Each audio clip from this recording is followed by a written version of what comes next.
leave them. I brought them home. Under my care, they recovered fast. A few months later, they hit their maturation phase, and all 3 of them shifted into men. I should have brought them to a shifter registry. After being fully claimed, I fell into sound sleep. God, look at her. That body, that stamina. And she thought she could handle 3 of us. Doesn't matter. The second she taps out, she'll hand us off to her sister. She can't even get out of bed right now. A few more days of this and she'll give up on us for good. The conversation from the living room kept going. They thought I was still asleep. I kept my eyes low, watching the marks on my wrists and legs in the amber glow of the bedside lamp. Every single one of them, unmistakable. She's not going to hand all 3 of us over to her sister. Right, which means at least one of us stays. Ugh, Elena's dull and boring. You want to stay? Go ahead, I don't.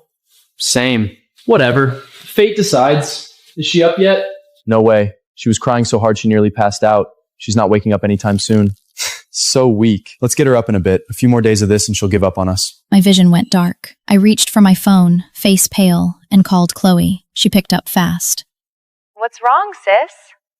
Weren't you just saying you were unsatisfied? Take all 3 of mine.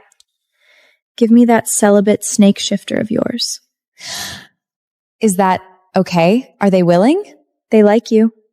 She understood because it was the truth. Everyone liked Chloe more. All right, your place is small anyway, not really ideal for them.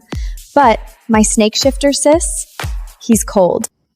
If he weren't celibate, I wouldn't have asked for him in the first place.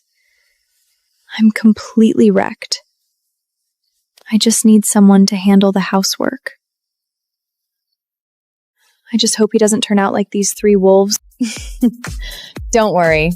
I haven't managed to tame him yet. He's not going to be interested in you. I'll come pick them up this afternoon. The line went dead. That exact second, the bedroom door swung open. You're up? He crossed the room and reached for my blanket. Wait! What is it, mistress? I'm exhausted. I need to rest. Can't do that, he said easily. Mistress, you took us in. That means you're responsible for us. We're nowhere near satisfied. If you rest, what are we supposed to do? Chloe's coming to take all of you this afternoon. He went still. The 2 leaning in the doorway froze too. Which 2 of us? All of you. Wet, gray afternoon. They were collapsed on the concrete, fur matted, blown. I almost walked away, but then one of them flicked its tail, just twice, slow and weak, then curled it around my ankle. I couldn't leave them. I brought them home. Under my care, they recovered fast. A few months later, they hit their maturation phase, and all 3 of them shifted into men. I should have brought them to a shifter registry, but the registry told me they'd already bonded, recognized me completely as their owner. Releasing them without care would cause serious psychological harm. I looked at those 3 pairs of beautiful eyes and caved. I let them stay. They said they had no names, so I gave them some, oldest to youngest. Ethan, Eric, Evan. Young, hot-blooded wolf shifters with energy to burn, even inhuman me every hour of every day. Then one afternoon, Chloe called. Sis, aren't you going to come home for the arranged marriage? The man has had 3 wives die on him, and he's ugly. But his family has money. I looked away. That was exactly why my family had cut me off after I fought the arrangement. They couldn't bring themselves to send Chloe in my place, so instead they applied steady, relentless pressure on me. Eric, who always read the room perfectly. Don't like the call? Hang up. What was that voice? I took the opening to change the subject. I rescued 3 injured wolf pups a while back. They just shifted recently and they won't leave me alone. I can barely keep up. A few seconds of silence. I'm honestly jealous. My snake shifter won't even let me touch him. He'll warm up eventually. Chloe just gave a soft, unconvinced hum. The next day, she showed up at my door with bags upon bags. She wore a pretty little white dress, beaming at me. Surprise, sis. I turned around. All 3 shifters' eyes went straight to her. I quietly turned back. I was used to it, honestly. Everyone gravitated toward Chloe. She was radiant and magnetic. Every gesture, every smile pulled at people without even trying. Standing next to her, I felt exactly like what I was, plain and unremarkable. Chloe glanced around. Your apartment is so much smaller than the family estate. Is there even enough room for them?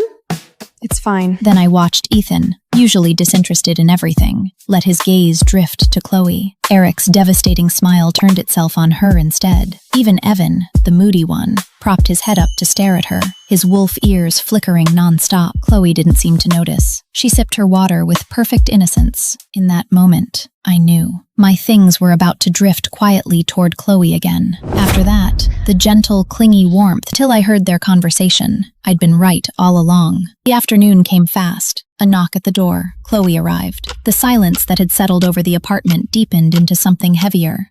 You're really giving all three of us to her? Yes. Not keeping one for yourself? Which of you wants to stay with me? The air curdled. No one answered. Finally, Evan got up and went to open the door. He rolled his eyes, a flick of contempt on his face. Stop pretending to be decent, both of you. Chloe's bright smile filled the frame. Hi, boys. My sister already explained things, right? You all belong to me now. Hey there, new mistress. Chloe looked him over with satisfaction, then let her gaze sweep across Eric and Ethan. You're all gorgeous. Did you pack? Actually, never mind. I'm sure my sister couldn't afford to buy you much anyway. We'll get everything new at the villa. Ethan gave a lazy murmur of agreement. Eric glanced at Chloe, then slid his eyes over to me. I kept my face blank. Every set of eyes in the room landed on me at once. Chloe noticed. She walked up to me. Don't worry, sis. I'll take better care of them. And when you're done playing house, just come home and do the arranged marriage. Stop stressing mom and dad. Arranged marriage? What arranged marriage? They drank till their little bellies were round, then curled up in my lap and fell into a deep sleep. I sat there, gently stroking their scales, my mind spinning. What the hell am I supposed to do now? If I just told the king the truth, these snakes are our sons. He'd probably drag me out and behead me on the spot. Not everyone has my tolerance for the weird, and even if he somehow accepted it, he's the king of the KP kingdom. The court would never allow it. The people would never allow it. 2 snakes as the royal heirs? No chance in hell. I was deep in my own head, spiraling, when the guards outside announced, His Majesty has arrived. I gave birth 2 dragons. Then a week later, a royal carriage pulled up to my cottage. Silver-armored guards at my door told me they were his heirs. 10 months ago, I dragged a half-dead stranger out of a ditch. I nursed him. I married him. I got pregnant. Then he disappeared without a word. Look, everyone says don't take in strangers, but you didn't see this man. Jawline like a statue. Abs you could grate cheese on. So I took him home. His name was Tristan, covered in blood, total amnesia. I patched him up, fed him soup, changed his bandages. 3 months later, we were falling hard. 1 white dress, 2 silver candles, my mum crying in the corner. That was our wedding. Then I got pregnant. And the second I hit 3 months, his memory came back. No goodbye, just a note on my pillow. Important business. I'll come back for you. Yeah, right. I knew what that note really meant. He'd remembered who he was, and whoever he was, a broke country girl with a baby bump didn't fit the picture anymore. He wasn't coming back. He was running. Everyone warned me labor would be hell. 9 months of dread for nothing. When the day came, 2 pushes, done. No screaming baby, no crying. Just my mom, screaming like she'd seen the devil. Something cold slid down my leg. Something slimsy. I sat up. And there they were, 2 baby dragons, curled on my blooded sheets, tiny wings folded against their backs, looking right at me, blinking. 7 days later, I was still in shock. Then I heard hooves. Dozens of them. A royal carriage pulled up to my cottage, silver-armored guards at my door. A letter, sealed in gold wax, handwriting I'd recognize anywhere. From Tristan. The captain knelt. By order Of His Majesty, the King requests his queen, and your child, by royal decree, is to be named heir to the throne. the king. The bleeding stranger I pulled out of a ditch. The man who left a note on my pillow and ran. He was the king. I looked down at the royal decree in my hand, then over at the 2 dragon cubs napping on my pillow. One of them yawned, showed me his tiny fangs. Hey, you 2, think you're ready to rule a kingdom?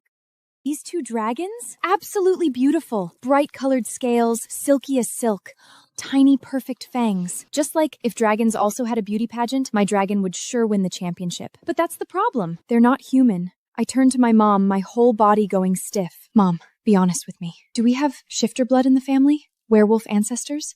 Some kind of cursed great-grandma? She looked like she'd just been slapped. What is wrong with you, Willa? Our family has been honest farmers for generations. There's no monsters in our blood. Those stories are just old wives' tales. I pointed at the bed. Then how do you explain those? Mum looked at me, looked back at me. Her face went sheet white. A human giving birth to things like this? Willa, this is a dark omen, a curse.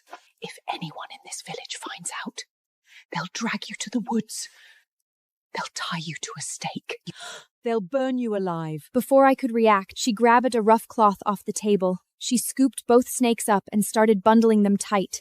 She was going to dump them on the mountain, feed them to the wolves. The babies had no idea. One of them stretched, yawned, and then those big golden brown eyes locked on mine, just looking at me, and something inside me broke. Mom, stop! I carried them for 9 months. I felt them move inside me. They are mine, and I am not letting you throw my babies to the wolves. Willa, if anyone sees them... Then no one sees them. We tell the village I had a stillbirth. We already buried it. These two? Pets. The dragon I found in the garden. Nobody has to know. And just like that, they stayed. I figured this was my life now. Disgraced country girl, single mom, 2 skelly sons on the pillow. I was done with men. Tristan broke my heart. I was fine, never seeing him again. I'd raise these little weirdos in the woods.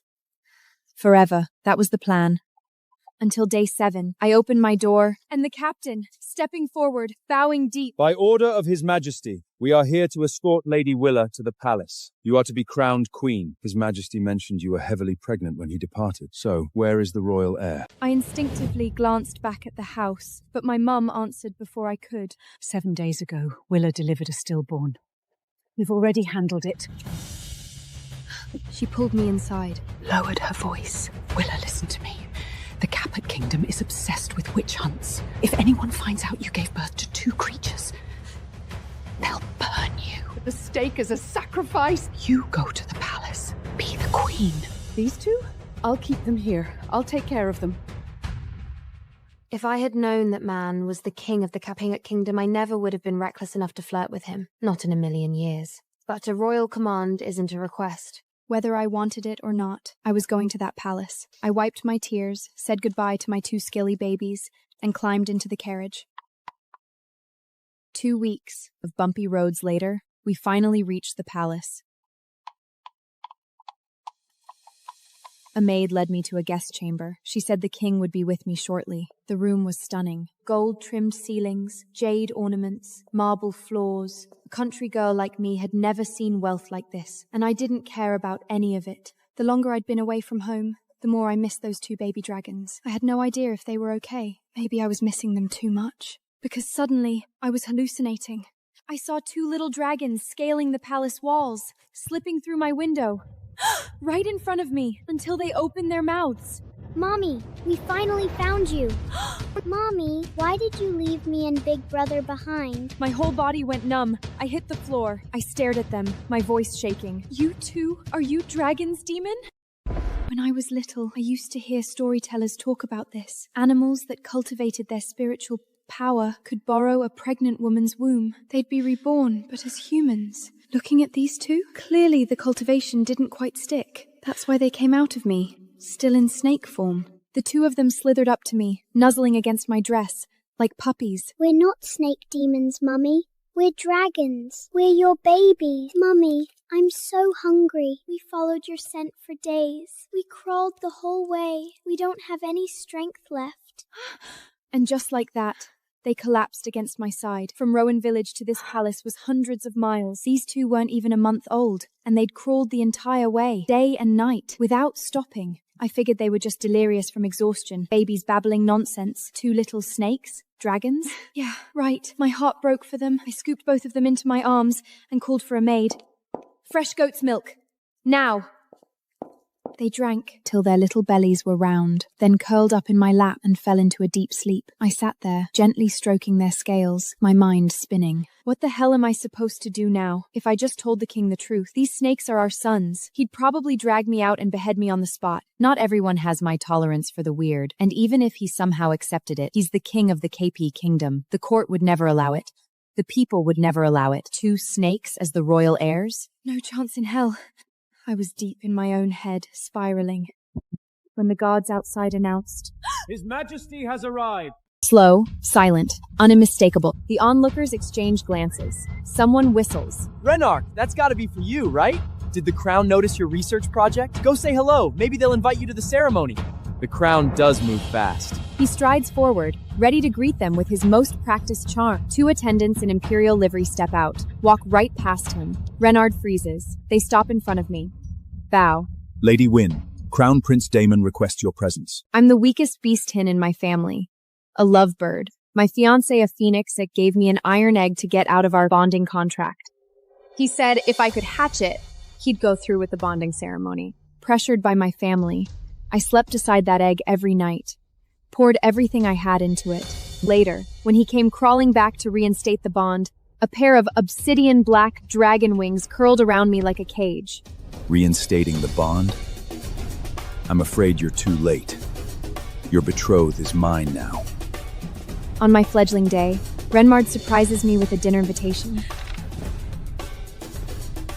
The only reason his family signed a bonding contract with mine is because our mothers were old friends. Our bonding ceremony, I'd like to push it back. Why? The Academy's been keeping me occupied. I simply don't have the bandwidth for a bonding. Everyone knows that's an excuse, but his anger doesn't land on Renark. Lord Whitmore, you're aware the Vanguard retrieved void crystals from the Voidlands on their last expedition. Our research isn't finished. If Rin could help shoulder some of my workload, I'd certainly find time for the ceremony. Name your terms. She will comply. Neither of them asks me. Revnard opens his spatial pouch and places an egg in my hands. Avians are natural nesters, aren't they? Consider it playing to your strengths. If you manage to hatch it, I might even put your name in my next paper. He's handed her a rock and called it a test. Avians are natural nesters, aren't they? Should be easy for her. He's an Archmagister and an Apex Phoenix. The Whitefills were the ones reaching above their station. Fine. But there's something I haven't told any of them. I am one of the rarest things in all of Astermore. A soul mender.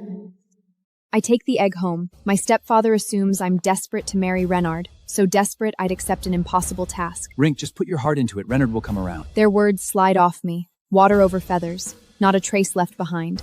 I turn and walk to my room. Why would I want a preeming phoenix to be moved by me? But this egg is different. I curl up in my nest, teasing it with wisps of soul energy. I only took the egg for one reason. Hatch whatever's inside and shove it in Renmard's face. And if a hatchling comes, I can claim it as my own child. Aster flows from my core, wrapping the shell like a hot spring. Golden light soaks through, gentle, dense. Remnault mentioned the Academy's healers tried everything, not a flicker of response. But right now, in my arms, the egg shifts. Trying to come out already? What should I call you? As if it heard me, the egg goes perfectly still, quiet, obedient. Better behaved than any male I've ever met, I think for a long time. Then, Pebble? It rolls away, actively trying to escape. I grab it. I pull it close. Nuzzle my downy wings against the shell. Listen, Pebble. I'm gonna raise you right. And in return, you're gonna look after me when I'm old and gray. Deal? Pebble stops moving. Playing dead.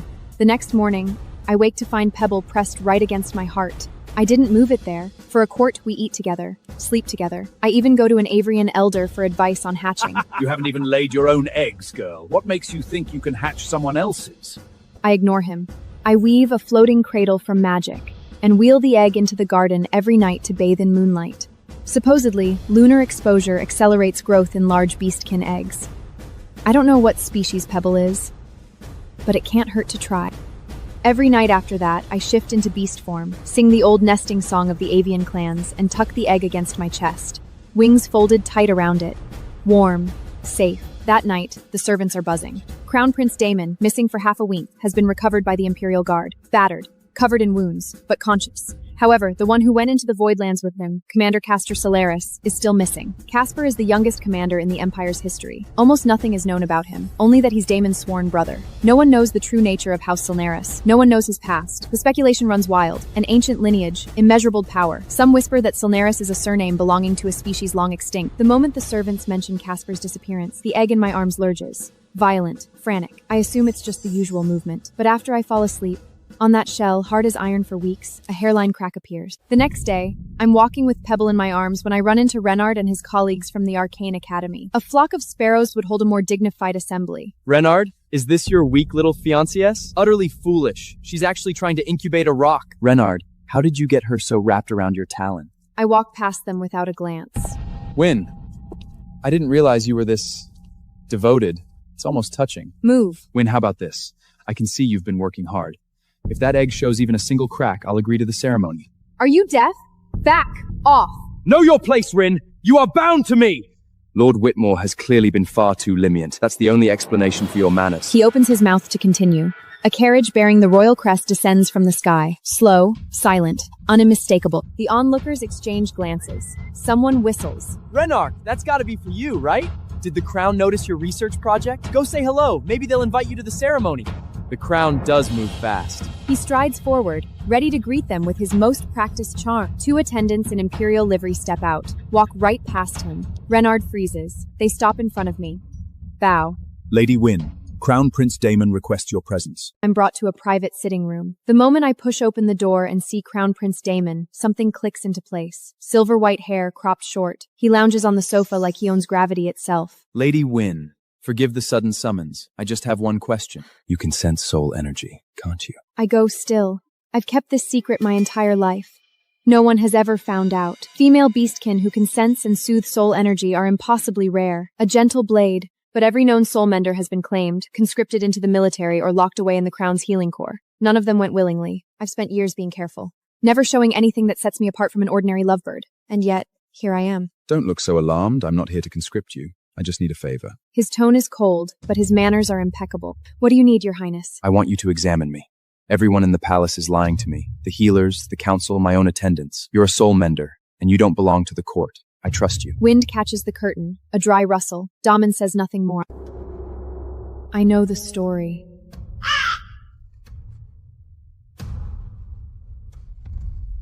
He and Castor went deep into the Voidlands and vanished. Weeks later, he reappeared. The rumors say he's living on borrowed time.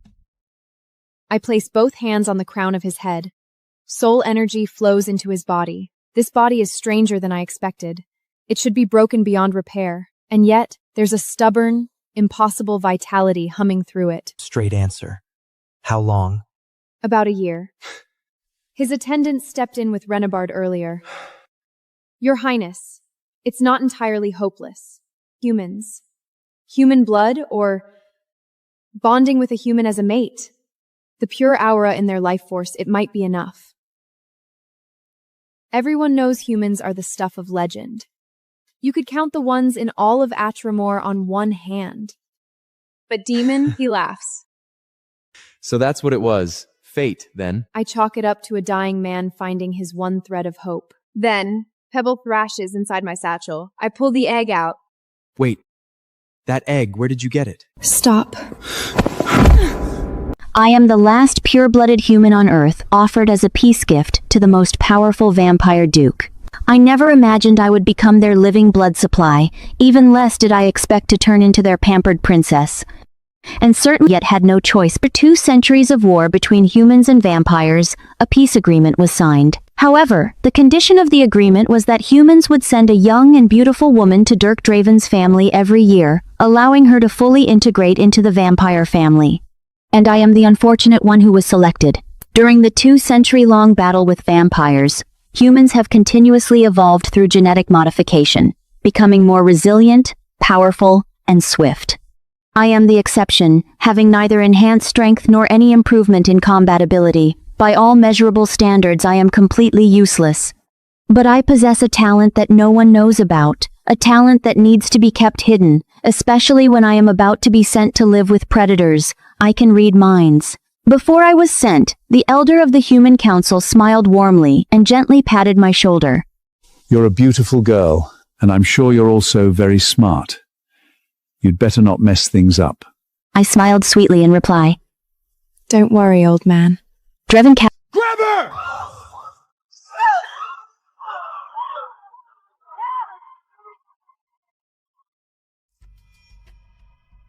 Dear reporters, I'm sorry. This woman is a small assistant obsessed with me. Miss Celesta, something's wrong. Really for me? Of course. Celeste cooks at home every day. It doesn't matter what she wears. Mr. Preston said the wedding is canceled. Everyone thought I was just a housewife living off a man. But no one knew. The house he lives in, the company he runs, even every penny in his account, was all given by me. Starting today, cut all financial support for Hale Group.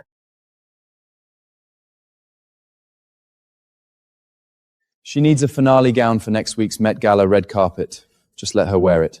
Pick another ready-made dress for yourself and stop making a scene. Mr. Hale is right. Off the rack is perfectly fine, so I'll just find myself a new groom who's willing to wear off the rack with me. Elena Ashford, what did you just say? Preston, I'm calling off this wedding. Celicia, sister, don't be so petty. Preston just feels bad I don't have a stunning gown for next week's Met Gala. This wedding dress can show its greatest commercial value only on me. You're always so gentle. Why was being unreasonable now? Take it off. Preston, Celeste's sister is so fierce. I'm scared. Celelta, have you made enough trouble? Sienna is the person of our company's inner toe for our sorry Jime. I allocate resources to her for our future family. As a full-time housefor, there's no need for you wear such an expensive wedding dress. Celia, haven't you had enough? This custom wedding dress took me half a year. How could you borrow it without asking me? You want my opinion? This wedding dress cost $3 million US, and I paid for it. Everything you wears and use is given by me, Preston Hale. How dare you talk to me about opinions? Be grateful. Don't take my kindness for granted. I suddenly felt he was a total stranger. I didn't want to waste words on him. Stop. Let go, Preston. Celesta, don't be stubborn. Go pick a ready-made dress obediently and the wedding will be held as scheduled next week. But if you dare to walk out of this door today, I guarantee no wedding shop in Manhattan will dare to sell you a dress. Preston, you disgust me.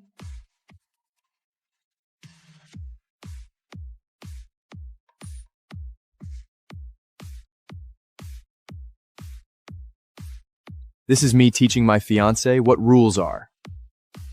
Sister, don't make troubles anymore. Preston is doing this for you too. It's going to rain heavily soon and you won't even be able to get an Uber. Suspend all of South Villa forms. Anyone who takes orders for sale Ashfield will be going against the Hale Group. Celesta, your pride is worthless. Without me, you have nowhere to live in this city. I give you 2 hours to reflect. If you come around, kneel outside and beg me.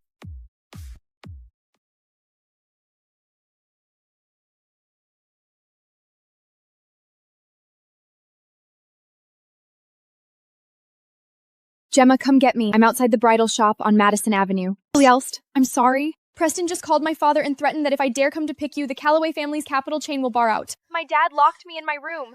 Celesta, please give in. Preston has lost his mind.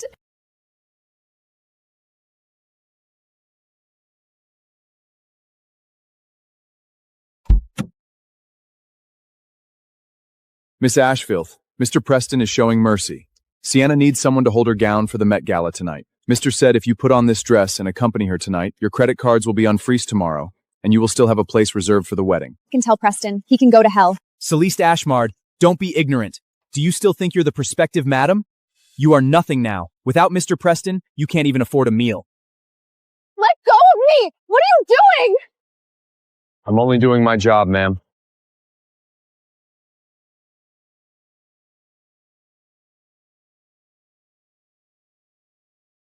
Miss Ashfield, if you had known this would happen earlier, why be so stubborn? A woman can yield a little and gain everything. You insisted on going against Mr. Preston, yet you are the one suffering in the end.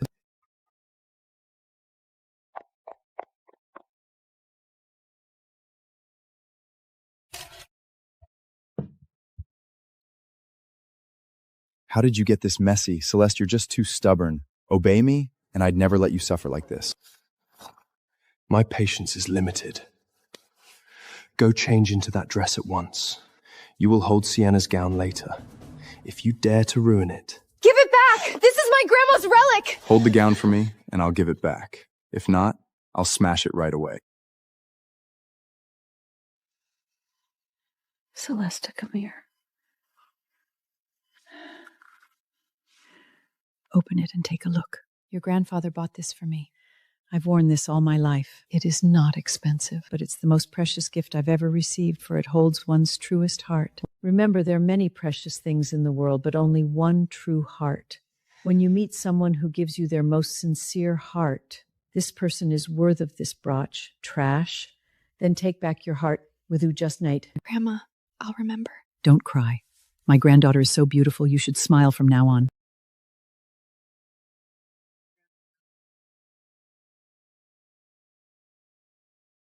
I'll count to 3. 3, 2, 1. I'll do it. Good girl. Go now. Sienna is about to make her entrance.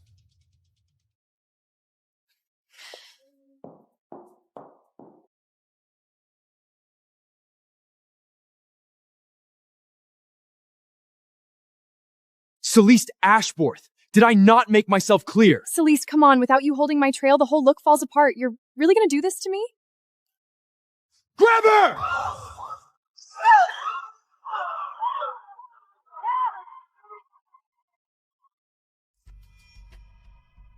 Dear reporters, I'm sorry. This woman is a small assistant obsessed with me. She crashed backstage to ruin Mrs. St. James' red carpet. Take her away! Celeste Ashburn, this is what happens when you disobey.